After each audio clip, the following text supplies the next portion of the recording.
Before we get into the video, I want to let you guys know about my Discord server. It is linked in the description below. If you love college basketball, if you love talking shop about college basketball, conference tournaments, NCAA tournament, off-season stuff in there, make sure you join the Discord server. There's over 200 members in there right now. I'll pop in a couple of times and talk some shop and just talk with people. Make sure you click that link in the description to join the Discord server. And now let's get into the video.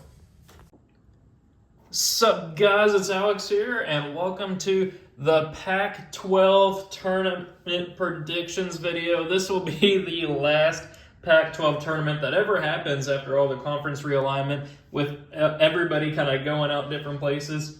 People go into the Big Ten, people go into the Big 12, people go into the ACC, people go into the Mountain West. It's going to be all over the place. This is the one final stand for the Pac-12 this year, and they have a candidate for a potential number one seed in the NCAA tournament. Arizona's probably going to need some help, though, after losing to USC over the course of the weekend. But the Pac-12 overall, it's going to be sad to see it go, but it's trying to have one last run here. Should be a pretty fun tournament to watch.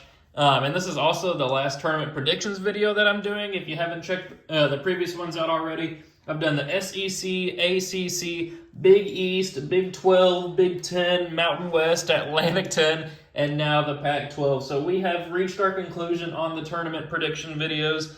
I've been trying to say, you could say I saved the best for last with the Pac-12 over there on the West Coast. Got to give them some love. But now we'll kind of go through each of these teams, see where they're at heading into the conference tournament, see where they're at heading into the NCAA tournament in terms of seeding and hopes for actually making the tournament, and then we'll go into our actual predictions. So, of course, we're going to start it off here with number one, Arizona. Getting the transfer of Caleb Love in this year has done wonders for that program. They did get a number two seed last year in the NCAA tournament, but ended up losing, getting upset first round by 15 seed Princeton, so not the tournament that they wanted to have, but they are back with a vengeance this year, getting a number one seed here in the Pac-12 tournament. They'll probably end up, if I had to guess, with a 2 seed in the NCAA tournament. Just based off of that, I don't know if they can surpass North Carolina or Tennessee at this point for that final number one spot. But a hell of a season regardless. Arizona's looking good heading into this Pac-12 tournament.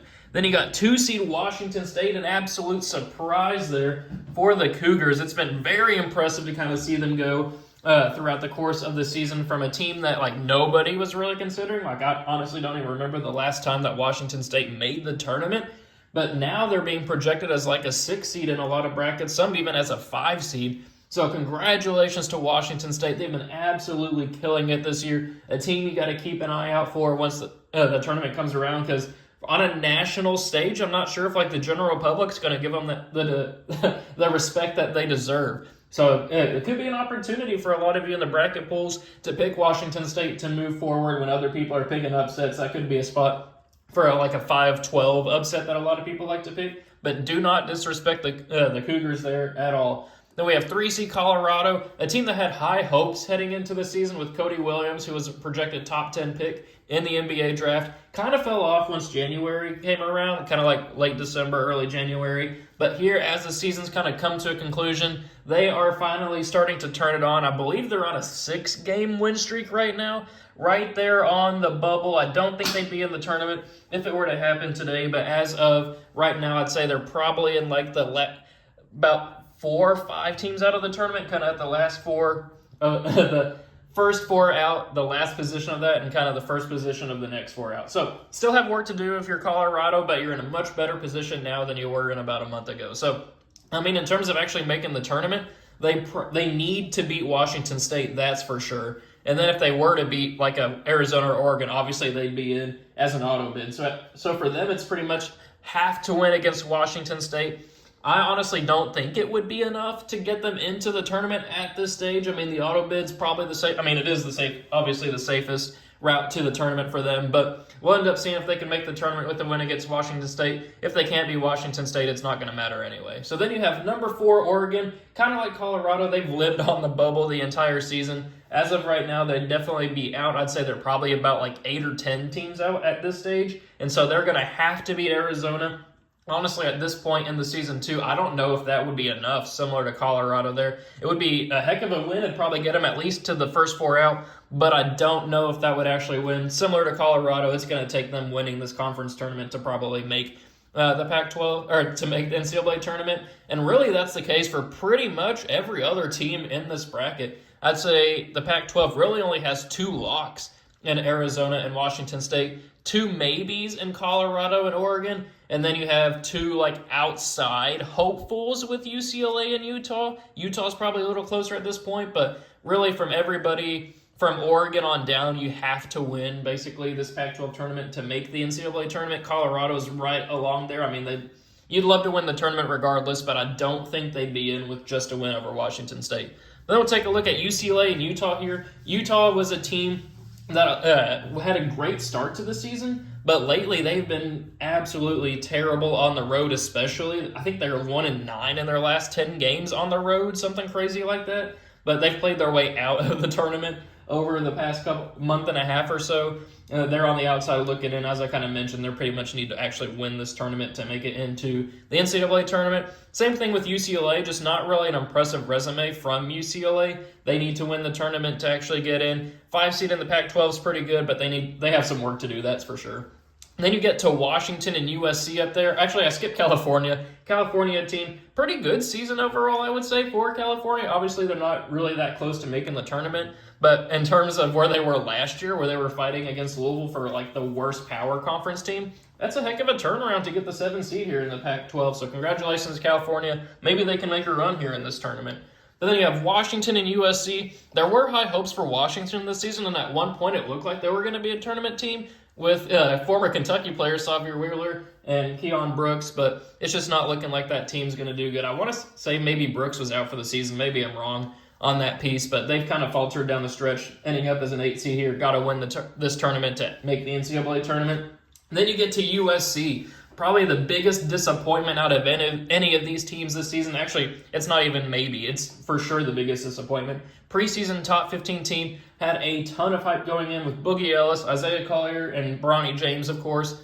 But this team has not lived up to their billing. I want to say they're 13-16 or something like that right now. Maybe I've got their record wrong, but nowhere near the NCAA tournament picture right now after being in the top 15 in the preseason. So a lot of promise before the season has not come to realization. They did beat Arizona last weekend, so they do have some momentum here heading into the tournament. So we'll see if they can make a run. They have the talent to do it, but we'll kind of cross that bridge when we get there. And then we'll just kind of group Stanford, Arizona State, and Oregon State together. Teams that aren't having their last season in the Pac-12 that they were hoping for, especially Arizona State with their kind of NCAA tournament history in terms of making it over the last couple of years. So now we'll kind of go back into the actual bracket here. We'll make our tournament predictions. Maybe we'll have an upset, a crazy team winning here in the last season of the Pac-12, maybe have some madness there. Maybe we'll have Arizona continue their run of dominance this season and win the championship. I don't know. We'll see. I'll fill it out with you guys here. But we'll start off with the first round of Washington and USC. I'm going to go with the team that has more promise, more talent in USC, pulling off the slight 9-8 upset. Washington, I could easily see winning that game too, but I just think USC, with that win against Arizona last weekend, with the talent they have, they should be able to win that matchup there. Then we're going to go with 5 seed UCLA here, moving on past Oregon State, Utah beating Arizona State, and then California beating Stanford. So I don't have any real upsets in that first round. That's another reason why I kind of grouped those 3 teams together, is just because I don't really see them winning any games in the Pac-12 tournament, just lost seasons for those teams. But now we get here to the quarterfinal round of the Pac-12 tournament where things start getting real. Arizona versus USC. Obviously, USC just beat Arizona last weekend, but I think Arizona gets their revenge there with Caleb Love. They move on and end USC's terrible season. UCLA and Oregon. I'm going to go with the Oregon Ducks there, a team that's been kind of around the tournament picture the entire season. I think they have the talent to win this matchup there and advance on to the semifinal. Utah and Colorado. I am going to go with Colorado moving on. They've been playing really good basketball lately. 6-game win streak, as I mentioned. Utah's going to give them a run for their money, but I got Colorado winning that matchup there, and then I'm going to have Washington State here moving on past California. So I know here in the semifinal, it's chalky. We have the 1, 2, 3, and 4, but I feel like this conference has been kind of top-heavy this year. I think this is the way it'll end up shaking out. So for a spot in the Pac-12 semifinal, we have Arizona here moving on past Oregon. I don't think Oregon will give them too much trouble there in that semifinal, where they will face Colorado, who I have beating Washington State there. maybe cementing their spot in the NCAA tournament. As I mentioned, it's going to be close if they beat Washington State. No disrespect to Washington State at all. I'll probably end up having them winning a couple NCAA tournament games when the bracket comes out, depending on who they're bracketed with. I just think Colorado, with Cody Williams there, I think that the run that they're on, I think they get the dub there. So that sets up Arizona versus Colorado here in the Pac-12 championship game. And I just don't know how you can go against Arizona with the team that they have right now, the experience, the coaching, with kind of the pedigree that team has. I think they'll be able to move on there, have a 1 seed win the Pac-12 tournament, and kind of close it on a note there with Arizona winning the final Pac-12 championship game. So, thank you guys for watching. I really hope you enjoyed it. Let me know what you think of my prediction in the comment section below. I always like to see what people think of my predictions. Let me know your own thoughts and predictions as well. I like to see what the people are thinking. Make sure you join that Discord server. Hit that subscribe button. Hit that like button. And I will see you all later.